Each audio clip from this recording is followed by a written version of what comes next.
This is Josh Bycer from GameWisdom.com. I hope you enjoyed this Critical Thought, your daily discussion on game design. Welcome to today's Critical Thought. As always, thank you to everyone who is enjoying and subscribing to the channel. If you're a first timer, be sure to, of course, like and subscribe if you're enjoying the great content.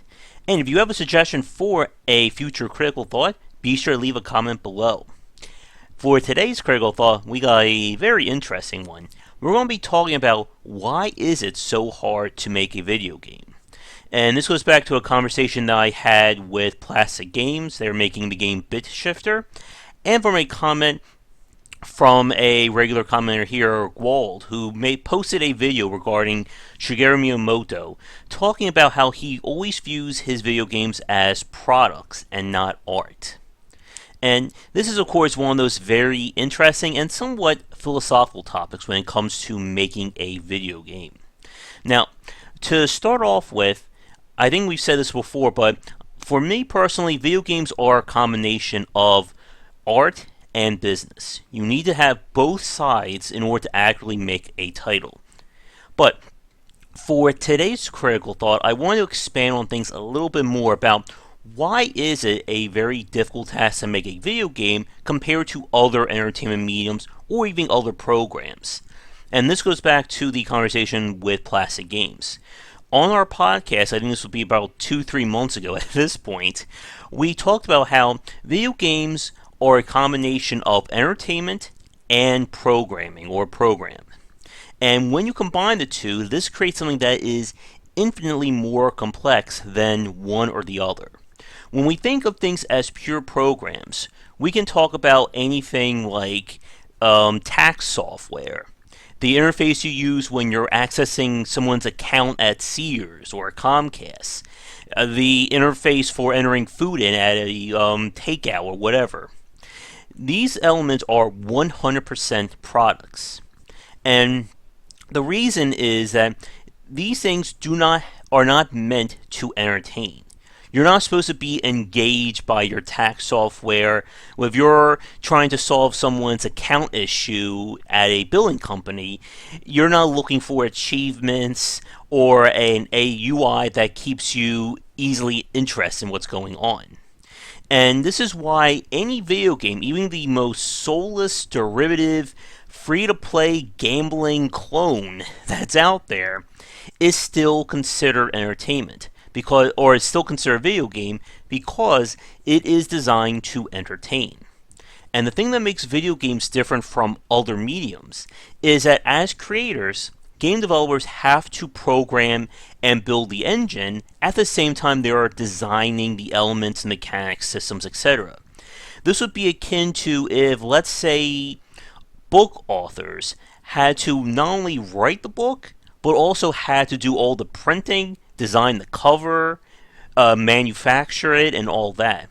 Or if you make a TV show, you also have to build all your camera equipment and understand how to broadcast it around the world.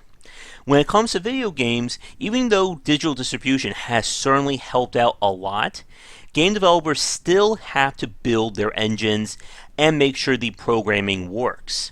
It doesn't matter if you have the greatest game idea in the world if 99% of computers and consoles can't run it, or it just crashes the second you press start. And this goes actually to a part of something I'm building for 2017, one of the presentations, and that is every video game, no matter what genre, no matter what we're talking about, is essentially built on three basic philosophies, or three basic foundations. You have the design itself, so the systems, the rules, achievements, progression, all that stuff. You have the aesthetics, which is, of course, art, sound, voice acting, everything that you're basically experiencing in the game on that front. And then third, you have the programming. Well, I can't even hold my fingers up. Programming, of course, being your game engine, how you're designing the code. Is your game going to be compliant on multiple systems? Stuff like that. And when it comes down to it, a good game should at least have at basic, or at least two of those three handled.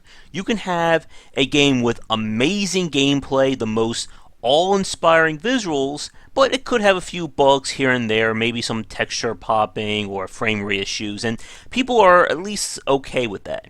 You could have a game that is programmed perfectly, works on every console, every PC, there are no bugs with it, looks amazing, but the gameplay could be slightly derivative or something we've seen before. And we can just go on with different combinations. Now, of course, there are more elements to talk about. We can bring multiplayer in, we can bring achievements, progression, online play, accounts, stuff like that, but that's a little bit too big for this critical thought. But the point is, as game developers, you have to be focusing on building the foundation of your game while you're building the actual design and the rules of the world. And this is one of those major areas where a lot of developers have struggled with. And this has probably been one of the major killers of game ideas before they're even out of the gates. The reason is that you have these two conflicting elements. You have the programming on this side, and you have the design on this side. And at the end of the day, they both have to come together to work. But what ends up happening in a lot of cases, especially for first-time developers or students and enthusiasts trying to get in for the first time, is they basically overstep their abilities. Like I said a few minutes ago, you can have the greatest idea of all time, something that will become bigger than Minecraft, World of Warcraft, Team Fortress all combined, but if you can't figure out how to program that all and make it able to run on multiple consoles or multiple computers, no one is ever going to see that idea. And one of the things that has killed many of these ideas is when the programming or the real world meets your dream idea and the thoughts in your head. In an earlier critical thought, we talked about the difference between high level and low level thinking. High level is, of course, talking about the abstract, think about how things are going to work, while the low level is the actual details. This is when hard numbers, programming, and of course code come into play. And as game developers, it's very important for you to be able to think in both areas. Even if by some lucky chance you will never have to touch a piece of code in your entire life, you still need to understand how all the crazy ideas up here are going to get into the hands of a programmer, your artist, and of course the consumer. Now, when it comes to designing and building these video games, this becomes even more harder. This becomes harder by the fact that, again, you're trying to do both of these at the same time. Earlier this year, I spoke with Abby Games, who did my favorite game of 2015, Renowned Explorers. And the guy, or the CEO, I think Adrian, I think that was his name, I'm sorry if I mispronounced it, he talked about the nightmare it was building Renowned Explorers. Because they were working on an untested game idea, at the same time they're trying to build the engine and all the code for it. And that's kind of where the issue comes in. When you're building something that no one has ever seen before, you have literally no idea how it's all going to come together. Again, we can spend hours in our heads thinking about how these rules and mechanics and systems will play out. But when you're actually putting it to your computer and seeing, in real time whether or not your ideas can work, it becomes a lot harder, especially when you're trying to build the engine and the back-end coding to make that work. What happens if one of your game ideas doesn't work and you need to change it? But now you have to program all new code and all new rules in. But what if that breaks something? What if your crazy new idea that's going to fix your game design, you can't figure out how to program it into your engine, or your engine simply won't allow it to go through? Now what do you do? And again, this mixture of entertainment and programming is a very big deal and is very hard to get right. Now, that actually takes me to another part and where this little guy over there comes in. One of the things that makes it very hard to build video games comes from actually learning how to design them in the first place. We've talked about this a few times, I think, in the past here, and I know definitely on the Perceptive podcast. But as we talked about with the three tenets of programming, aesthetics, and design, programming and aesthetics are very much hard skills. There are hard things that can be taught. You can teach someone how to code in JavaScript or C++. You can teach someone how to animate. But it becomes very hard when you're trying to teach them about abstract concepts. How do you teach someone good progression models? How do you teach someone if the difference between good and bad level design? Hell, how do you teach someone about the allure of achievements or an effective progression system in an MMO? Or how a good tactile feel is required for action games or fighting games? These are very much abstract concepts which are not easily quantifiable. And this also makes it very hard to teach. Because like I said, if you're learning to build a game, you're going to be learning to program at the same time you're learning how to design.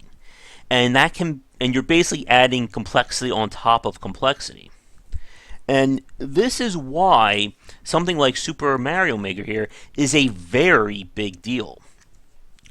There are very few games or programs out there designed to teach someone about game design while ignoring programming.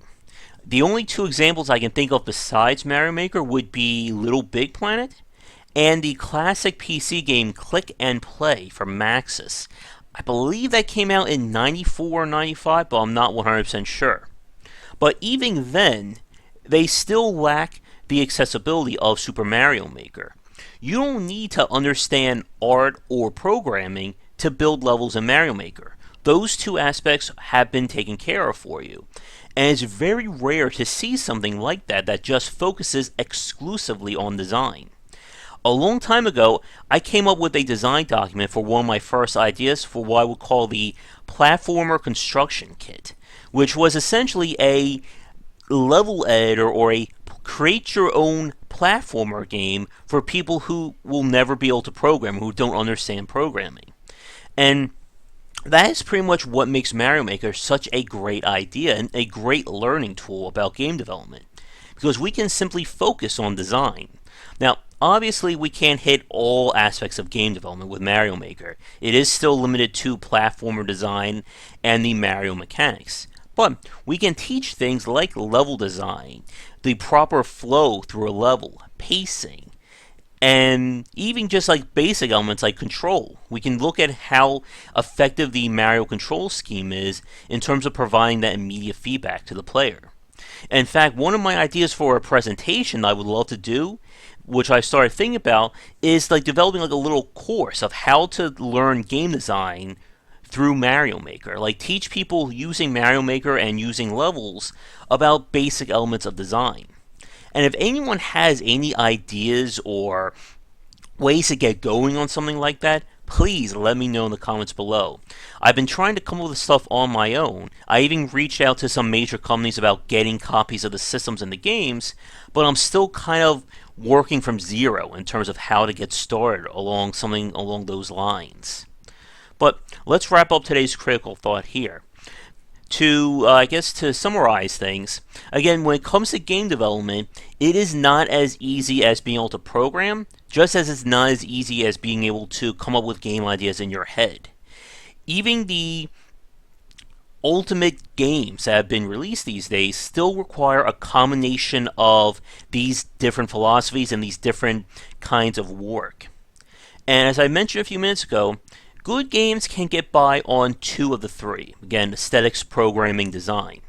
But the games that really stand the test of time, the ones that become Game of the Year winners, the ones that we still remember to this day, are usually have all three synced up.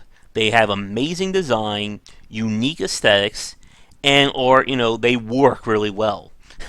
I know that last one isn't the most detailed explanation, but again, programming is not my strong suit, and I'm sure there are programs out there who can explain things much better than me.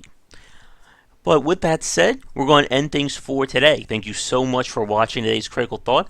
If you have any comments, be sure to share them below. And I'm curious for those of you who have started on your own route to becoming game developers, either as enthusiasts or first-time game designers, I'm kind of wondering, what are your thoughts on this process as people who are in the trenches? How are you finding being able to combine entertainment with programming? And Is it as easy as you thought it would be? But something tells me I think I know the answer to that one. But let's wrap things up here. If you haven't been taking a look at GameWisdom.com, I'm currently running through my Best of 2016 series. I think we are up to number 7 as of today. That will be going until probably the end of December, probably December 30th. But there will still, of course, be new critical thoughts. And we'll still try to do some live shows in between. But as always, I am Josh Bycer from GameWisdom.com, where we examine the art and science of games. Thanks for watching, and I will catch you all tomorrow with more great content here and on GameWisdom.com. Take care. Thank you so much for watching this video. If you enjoyed it, be sure to like and subscribe to the channel, and of course share with your friends. It always helps out. For daily posts on all manner of game design and industry topics, check out game-wisdom.com. To support the site and everything that I do, be sure to check out the Patreon campaign. If we can hit goals, it will mean more content for everyone to enjoy, and I'll be able to support myself and my household. If you want to follow me, you can find me on Twitter at GWBycer for updates throughout the day and random thoughts from me. And lastly, you can find me on Twitch right over there at GWBycer for daily streams most nights around 10 Eastern. Thanks again for watching the video, and be sure to check out more great content coming to the Game Wisdom channel real soon.